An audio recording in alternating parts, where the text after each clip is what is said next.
Hi there, Dr. Brian Foster here with your Colorado chiropractor with Foster Chiropractic and Wellness Center in Longmont, Colorado.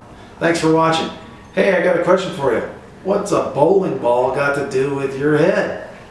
That's kind of strange, isn't it? So here's the idea. If you are standing from the side and you have a head, your head weighs about the amount of a bowling ball, anywhere from 8 to 12 pounds.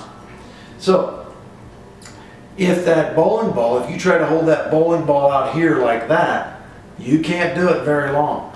It's going to really strain on your muscles, and pretty soon it's just going to drop forward, it's going to go down.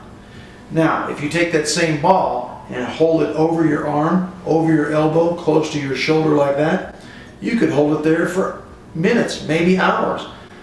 Depends upon how strong you are. But because it's over the joints, or the wrist, elbow, arm and shoulder, you're going to be able to hold that bowling ball a lot longer. Same way with the head. If the head is forward like this, it's going to strain and it's going to pull at your neck, and it's going to tighten up all the muscles of your upper back and shoulders, and you're going to have all this tension up in the shoulders and neck.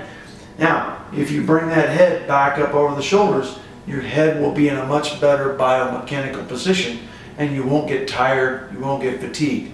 But having that head forward like this, you're going to start to get headaches, neck pain, shoulder pain, arm and hand pain, numbness, tingling, all kinds of dysfunction, and you don't want that. So my advice to you is, hold your bowling ball up high, but hold your head up high too. It's Posture Month, and here at Foster Chiropractic, we want to help you have your best posture and your best health ever.